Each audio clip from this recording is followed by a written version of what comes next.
네, 오늘 우리가 다루는 다니엘의 시험 이야기는요. 다니엘이 뜻을 정하다. 이거 굉장히 유명한 이야기입니다. 그리고 뭐 저보다 훌륭한 설교자들의 설교도 엄청나게 많이 들으셨을 거예요. 그래서 오늘은 제가 가타부타 여기에 뭐 사족을 붙이기보다는 제 자신이 이 본문을 묵상할 때 생각했던 떠올랐던 가장 중요한 이벤트와 제 자신의 있었던 일상과 그리고 제가 만약 이걸 가지고 설교한다면 어떤 설교를 할지 오늘 새벽에 7가지 정도로 제가 설교 내용을 정리를 해 보았습니다. 그래서 그 7가지를 나누고 끝내는 걸로 하려고 해요.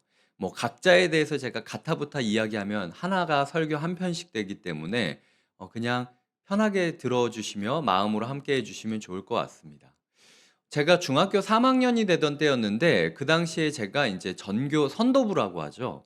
그 선도부 부장이 됐습니다. 그래서 임원 수련회를 갔어요. 근데 임원 수련회를 갔는데 처음으로 제가 주일을 껴서 가게 된 거예요. 제 인생의 전도사의 아들로 이렇게 자라면서 주일을 제가 빼먹고 가본 적이 한 번도 없었거든요. 근데 학교 행사고 제가 빠지기에는 제가 선도부장이기 때문에 뭐 전체 학교 임원에서 회장, 부회장, 선도부장 셋은 무조건 가야 되는 상황이었어요. 그래서 양해를 구하고 이제 그 자리에 가게 됐죠.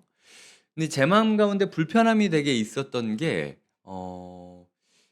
예배를 못 간다는 겁니다. 주일날 예배를 못 가는 상황이었어요. 그래서 제가 '이거를 어떻게 풀어가야 될까? 그냥 가만히 있어야 되는 건가?' 고민을 하다가 그날 저녁에 인제 조별로 발표하는 시간이 있었습니다. 조별로 발표를 하다가 이 그 제가 인제 발표장으로 나갔는데 어 전기가 끊어져 가지고 캄캄한 그 상황이었어요. 그래서 촛불 같은 걸로 이렇게 밝혀 두고 이렇게 비추면서 이 일정을 진행하고 있던 상황이었습니다.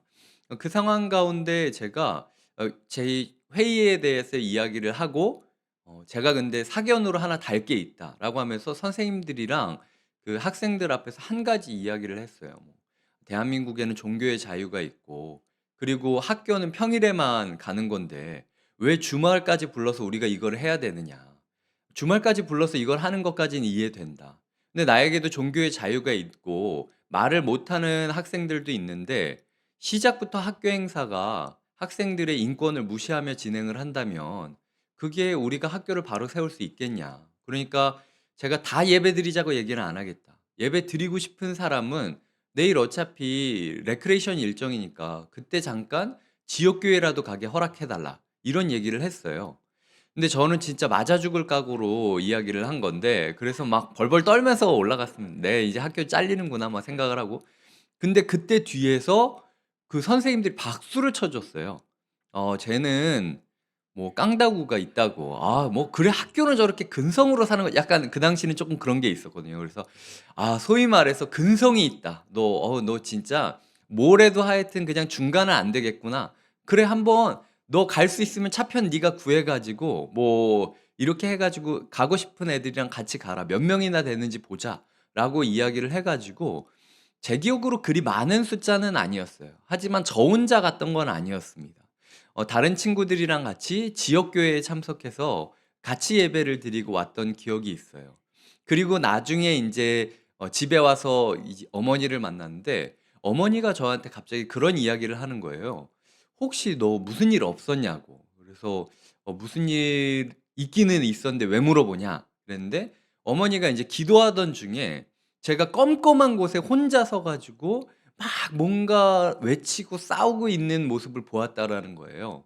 근데 그 당시 전기가 다 나가고 제가 촛불 2개 의지해서 강단에 서 있는 상황이었기 때문에 '아 어머니가 혹시 그걸 본 건가?'라는 생각을 하고 어머니 생각에는 인제 인포메이션이 없으니까 제가 죽을 건 줄 알고 어떻게든 이 영적인 싸움에서 아들을 지키기 위하여 새벽에 기도를 했다더라. 이런 이야기가 또 제 삶에 있었습니다. 그래서 개인적으로 다니엘을 묵상할 때마다 제가 그때의 모습이 많이 떠오르곤 해요. 하나님께서 오늘 우리에게 뜻을 세우기를 원하십니다. 근데 이미 하나님의 주권과 하나님의 통치 안에 있고 우리가 뜻을 세우기만 하면 하나님께서 이루어 주실 것이다라고 약속을 하고 있다라는 거죠. 이 마음을 우리가 가지고 7가지의 이야기를 함께 살펴보도록 하겠습니다. 자, 첫 번째, 뜻을 정했다. 이 뜻이라는 게 먹지 않는 뜻을 정한 거잖아요. 근데 크리스토퍼 라이트라는 그 목사님은 이거에 대해서 이렇게 이야기합니다. 다니엘과 친구들은 이교적인 교육에 대해서 예스라고 말했다. 정치적인 경력, 정치 참여에 대해서 예스라고 말했다. 이름을 바꾸는 것에도 예스라고 말했다. 근데 왜 왕의 음식에 대해서 아니요라고 이야기를 했냐? 다른 게 중요한 게 엄청 많은데. 아니, 오히려 먹는 거 그냥 마음대로 먹고 이방 나라에 그 득이 될 만한 정치 참여 안 하겠다 하든지 아니면은 창씨 개명을 안 하겠다고 하든지 이러는 게 더 맞지 않냐? 라는 이야기를 했다라는 거죠. 그 당시 사회가 굉장히 억압적이고 굴욕적일 수밖에 없고 이걸 허용하지 않으면 안 되는 상황까지 있었던 그 상황인 것과 동시에 이 왕의 음식을 먹지 않는 게 도대체 무엇인지에 대해서 생각을 해 보아야 된다라는 거예요. 왜 하필이면 왕의 음식을 안 먹으려고 했던 것인가? 학자들은 2가지 이유를 들고 있습니다. 둘 중 하나일 거다. 하나는 이게 제사에 있어서 부정한 음식이기 때문에 예를 들어 왕의 뭐 이방 신에게 섬기고 뭐 남은 그거를 왕이 먹고 그거를 나눠 주었기 때문에 약간 그 부정한 음식이었기 때문에 안 먹었다라고 하는 학설도 있고요. 하나는 그게 아니라 이 부분이 왕의 뜻을 따르지 않고 왕과 식탁을 함께 하지 않겠다라는 다니엘의 의지였다라는 이야기도 있습니다. 근데 저는 후자를 지지하고 있어요. 왜냐면은 이 오경과 창세기부터 그 신명기까지 모세 오경과 특별히 에스겔이 제사장 출신이라 제사 용어에 민감하거든요. 근데 오경과 에스겔에서 이 더럽다, 더럽히다라는 단어가 안 나옵니다. 그러니까 이게 제사적으로, 종교적으로 더러운 음식이냐? 그거는 아니었다라는 거죠. 예, 중요한 거는 그리고 또 그 당시에 있는 대부분의 음식들은 부정했습니다. 왜냐면 이방 나라 안에 있는 음식이었기 때문에요. 그런데 고기는 되고 채소는 안 된다? 그러면은 고기만 드리고 채소는 안 드리고 고기는 이방신 거고 채소는 하나님 겁니까? 그러니까 이제 이런 이유들 때문에 저는 제의적인 의미라기보다는 왕과 식탁을 같이 하지 않겠다라는 다니엘의 의지로 보고 있습니다. 그래서 그 크리스토퍼 라이트나 다른 학자들이 뭐라고 이야기하냐면 하나님 안에서 국가를 섬길 각오는 했다. 이 비운의 시대 가운데. 하지만 국가를 하나님으로 여기고 살지는 않겠다라고 결단했다. 라고 이야기를 하는 거죠. 이 세상을 살아가면서 내가 세상의 것을 최선을 다해 배우고 최선을 다해 세상에 적응하기 위해 노력해야 되겠지만 적어도 내가 세상의 것이 아니라는 것만큼은 날마다 날마다 되뇌이며 살아가겠다라는 의지라는 거죠. 그래서 직장 생활도 열심히 하고 사회 생활도 열심히 하고 정치 참여도 열심히 해야 되지만 그럼에도 불구하고 우리 삶 가운데 나는 어쨌든 하나님의 백성이다 라는 그 자존심만큼은 정체성만큼은 끝까지 지켜야 된다. 이게 이 본문이 오늘 우리에게 주는 첫 번째 교훈이라는 거죠. 나는 하나님의 백성이다 라는 뜻을 세워야 된다라는 겁니다. 두 번째로 그때 은혜와 긍휼을 얻게 하신다라는 거죠. 하나님께서 우리가 그렇게 용기를 내었을 때 환난과 고통만 주시는 것이 아니라 허락할 수 있는 은혜와 긍휼을 허락해 주신다라는 거죠. 그래서 우리가 오늘 은혜와 긍휼을 구하며 살아가야 된다라는 것이 우리가 세상 사람들에게 기대할 수 있는 최선이라는 거죠. 나의 문제를 완전히 해방시켜주는 해방과 평화 그리고 안식을 원하는 것이 아니라 그저 이 사람들이 내 마음의 진심을 받아줘서 어떤 이유군 간에 뭐 소위 말해서 제가 뭐 그렇게 이야기했다 그래서 선생님들이 저를 봤을 때 그냥 중학교 3학년에 약간 혈기왕성한 모습으로 여기지 않았겠습니까? 그냥 그게 귀여웠겠죠. 그래서 그냥 은혜와 긍휼을 베풀었던 거예요.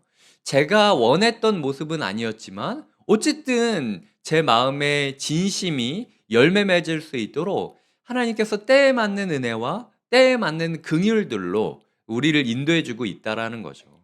하나님, 그래서 오늘 우리가 마주하는 사회와 현실 가운데 완전한 안식과 평안은 아니라 할지라도 때에 맞는 살 수 있는 은혜와 긍휼은 주십시오 라고 기도하는 게 우리가 구해야 될 두 번째 모습이라는 겁니다. 세 번째로는 검증해야 된다라는 거예요. 다니엘은 열흘만 나를 테스트해봐라 라고 이야기를 하고 있는 거죠. 이런 용기를 내신 분이 계십니까? 저는 이런 검증의 용기를 기꺼이 이야기할 수 있는 성도님들이 되셨으면 좋겠어요. 열흘만 나를 테스트해봐라. 내가 하나님의 백성답게 열흘만 살아가 볼 테니까 누가 더 행복한지 한번 보자 라고 이야기를 하는 거죠. 우리의 삶 가운데 그런 용기가 있느냐? 아니면은 그냥 끙끙대면서 하나님 어떻게든 좋으니까 나를 그냥 이 바벨론으로부터 벗어나게 해주세요. 벗어나지 못했으니까 이건 하나님 탓이에요. 저 이제 바벨론의 방식대로 살래요. 라고 얘기하는 게 우리의 모습은 아니냐는 거죠. 하나님께서는 때로 우리가 바벨론 중심에서 나는 하나님의 백성인데 누가 더 행복한지 보자 라고 이야기를 하는 그 검증의 용기를 갖추길 원하신다라는 겁니다. 내가 남들은 1시간이라도 더 자야 되는데 나는 그 시간에 일어나서 새벽에 기도하고 말씀 묵상하고 하루를 시작하리라. 열흘만 지켜보자. 누가 더 행복한가? 라고 이야기할 수 있는 거침없는 믿음의 용사들이 되기를 우리가 꿈꿔야 된다라는 거죠. 이게 이제 세 번째 교훈이고요. 네 번째는 공동체가 아니면 그 검증은 감당할 수 없다는 겁니다. 다니엘이 지금 혼자 싸우고 있는 게 아니라 세 친구와 같이 싸우고 있어요. 그리고 다니엘이 혼자이기 때문에 이겨냈던 게 아니라 세 친구와 같이 싸웠기 때문에 이겨냈던 거예요. 하나님께서 우리에게 어떤 공동체를 주시길 원하십니까? 함께 저항하는 공동체를 주시는 거예요. 우리의 다락방 식구들과 우리의 제자반 식구들과 우리의 1대1 함께하는 식구들과 여튼 우리 교사들과 어떤 관계든 간에 우리가 함께 투쟁하고 함께 저항하면서 우리 같이 시험하자. 야, 너 고기 먹고 싶어도 참어. 우리 기도해야 돼.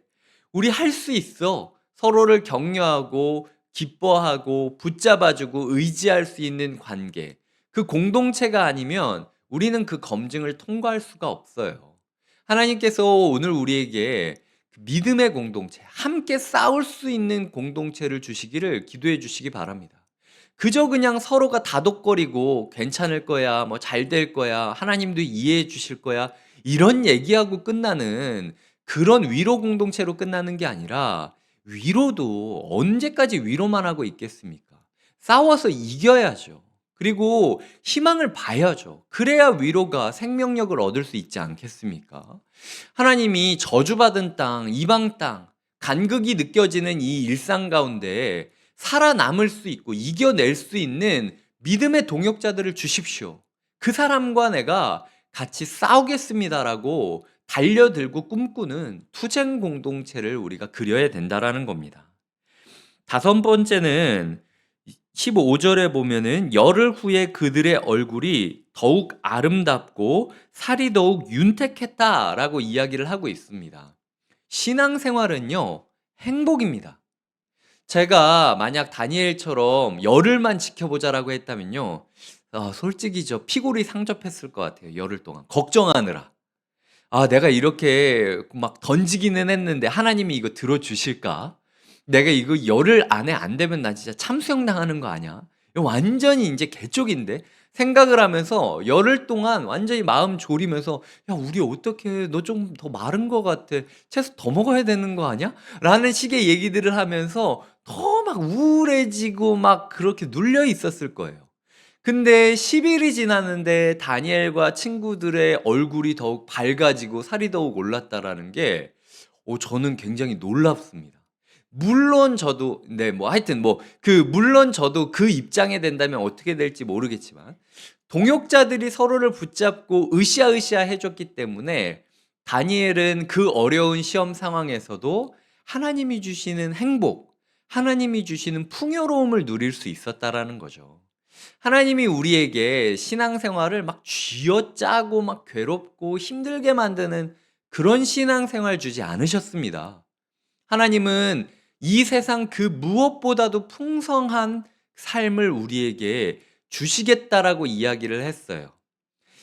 제가 얼마 전에 읽었던 책에 이런 구절이 나오는데, 세례 요한은 이러면 안 된다, 이렇게 해야 된다, 막 이렇게 책망하면서 하나님 나라의 도를 전했지만, 예수님께서는 그저 오셔서 하나님 나라가 얼마나 행복한 나라인지, 배고픈 이를 먹이시고 병든 이를 낫게 하시고, 그리고 궁금한 이에게 가르침을 주시면서 하나님 나라가 얼마나 긍정적이고 풍요로운지를 보여주었다. 그게 이 세례 요한과 예수님의 가장 큰 차이였다라는 글을 제가 읽은 적이 있습니다.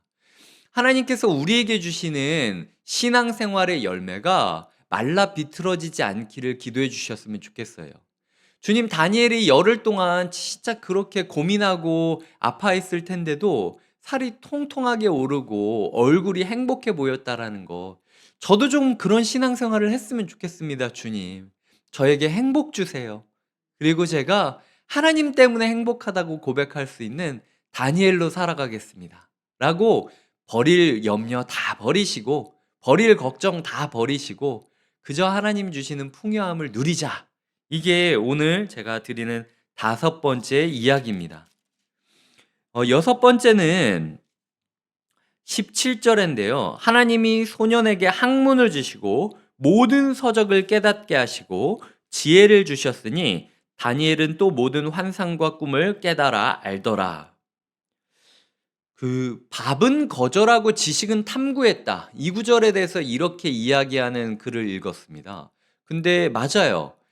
우리가 신앙생활을 하다 보면은 밥은 더 먹고 싶고, 그냥 몸은 더 편하고 싶고, 지식은 덜 알고 싶고, 공부는 덜 하고 싶고, 세상이 뭐 어떻게 돌아가는지, 말씀이 어떤지 저는 잘 모르니까요. 그냥 잘 먹여주세요. 라고 이야기하는 게 우리의 신앙생활인데, 오늘 다니엘과 내 그 세 친구들은 밥은 거절하고 지식은 탐구했다는 거예요. 그래서 하나님께서 학문에 대해서 탁월한 성과를 주셨다라는 거죠. 우리가 우리의 만족과 유익을 구하는 삶은 살지 말아야 되지만, 이 세상이 어떻게 돌아가는지, 그리고 하나님께서는 이 세상을 어떻게 바라보시는지에 대해서는 치밀하게 연구하셔야 됩니다. 공부하셔야 돼요. 알지 못하면 휘둘립니다. 알지 못하면 쓰러집니다. 세상을 알지 못하면 세상을 이길 수 없어요. 예수님께서는 뱀처럼 지혜롭고 비둘기처럼 순결하라 라고 말씀하고 계십니다. 우리의 삶 가운데 제가 하나님께서 주신 양식만 먹겠다라고 다짐하며 세상의 풍요와 만족은 거절하지만, 그렇다고 세상이 어떻게 돌아가는지는 알지도 못한 채로 교회 안에 처박혀가지고 그냥 하나님이 줬사오니 이런 식으로 살지는 않게 하여 주시옵소서. 그렇게 기도하셔야 된다라는 거예요. 최근에 이태원에서 있던 일 때문에 많은 사람들이 아파하고 있습니다. 도대체 이게 어디서부터 시작된 일인지, 어떤 걸 고쳐야 이게 해결되는 건지, 그럼 우리는 어떻게 해야 되는지, 나는 우리 아이들에게, 우리 다음 세대들에게 무엇을 말해야 되고, 무엇을 주어야 이 아이들이 안전을 보장받을 수 있을지에 대해서 치밀하게 고민하고 연구하고 준비하고 싸워야 된다라는 거예요. 그래서 밥은 거절하고 지식은 먹어라. 하나님께서 오늘 우리에게 주시는 여섯 번째 교훈이라는 거죠. 마지막으로 일곱 번째 교훈입니다. 21절에 보면 다니엘은 고레스 왕 원년까지 있으니라. 왕 비위 맞추겠다라고 고기 먹던 다른 유대인 백성들은 고레스 왕 원년까지 있지도 못했습니다. 느부갓네살 왕 때 어디까지 올라갔는지 기록도 안 남아 있어요. 소탐대실하지 않는 하루 되시길 바랍니다. 하나님의 꿈을 가지고, 하나님의 사랑을 가지고, 하나님의 마음을 가지고 오늘 우리가 살아가야 되지, 사람 비위 맞추고 상황에 뭐 어떻게든 그 상황을 버티려고 이리 붙었다 저리 붙었다 하면서 우리가 이길 수 있는 세상이 아니에요. 오늘 내가 하고 있는 이 말, 오늘 내가 하고 있는 이 행동, 오늘 내가 하고 있는 이 열매가, 이 일들이 소탐대시라는 행동은 아닌가? 라고 생각을 해보셔야 될 것 같아요.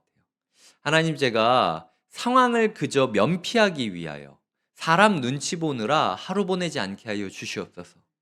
소탐대신을 하지 말고 하나님을 향한 꿈을 꾸면서 하나님만 나와 함께 식탁에서 먹고 마시며 나는 하나님의 사람이다 라는 뜻을 세우면서 오히려 왕을 거절했을 때 왕이 그걸 기특하게 본 거예요. 아, 너 강단이 있구나.